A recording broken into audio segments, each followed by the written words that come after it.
Hey y'all, Jamie here, proud 54-year-old trans woman from New Orleans. So yesterday I left off, my friend Monica was in a full-length beaded gown, 5-inch stiletto heels, minding her business at the Tea Garden on Westheimer in Houston. And in walked Shantae with Killer Kelly and a couple of other girls from the Goblin Gang. And if you don't know who the Goblin Gang is, go back and catch up. We have fun here. So Shantae, who had mugged me with an ice pick at the pot pie, she came into the bar with a chain, calling Monica out, telling her she was going to beat the hell out of her. Monica got up off the bar stool, took her chain from her, and wore her out. I mean, beat her from one end of the bar to the other. And somebody asked, what did Killer Kelly do? And, the rest of the girls? Nobody did a thing. Everybody stayed back. And back in those days, the saying was, what's between two bitches stays between two bitches. So if it was between two, you didn't get in it. If others jumped in, then you jumped in. That was kind of the way it worked. And Monica didn't need the help. But Shantae did, but Kelly and them, they didn't help her. So later that week, my friend Tasha from New Orleans, who had been with me the very first time I shot up and when I made a porno on Lake Pontchartrain in New Orleans. And if you don't know what I'm talking about, darling, go back and catch up. My story time is becoming infamous. So anyway, Tasha shows up, and my friend Angel, who had named me when I first came out, she found out that Tasha was with me the first time I shot up, and Angel went off. I mean, she went off. She got a hold of Tasha in the parking lot of QT's and beat her up really badly. And Killer Kelly, Angel didn't know this, but Killer Kelly was taking Tasha under her wing. Apparently she had met her and she was taking her under her wing, and Killer Kelly decided to stand up for Tasha. And she went after Angel. And that's the only time in my whole life, I mean, Angel had already beat Tasha, but that was the only time in my whole life I ever saw Angel back down to someone. Ever. And she backed down to Killer Kelly. Killer Kelly was no joke. She was nobody to play with.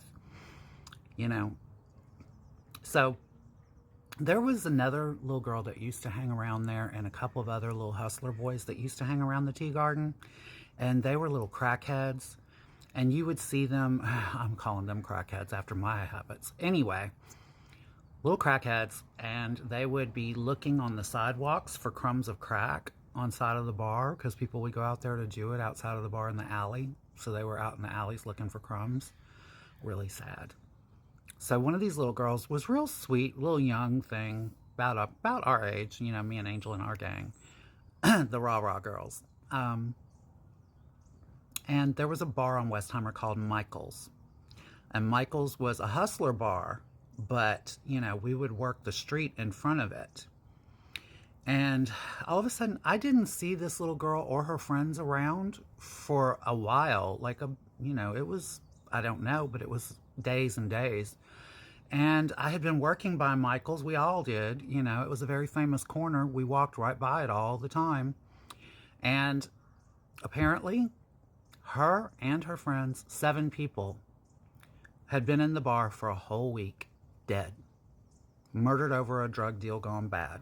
And they were all 7 bodies who had been in there basically decaying for a whole week. And none of us knew. We were walking by it every single day. None of us knew a thing. So about this time, Terry and I decided that we were going to look for an apartment. And we didn't want to be at the Montague anymore. But before we could leave the Montague, I had a date of mine who owned a car dealership in Freeport, Texas. And he owned a car dealership, and he owned a little beach house down on one of the, down in that southern Texas, south of Houston. And he owned a little beach house, and he picked me up, and he gave me, this was the very last time I shot up. And yes, it happened after Angel had beaten up Tasha. That's why she was mad, because I would still do it sometimes. I wasn't doing it every day, but I was doing it sometimes. And this man gave me an 8-ball of crystal meth. And I was used to doing cocaine.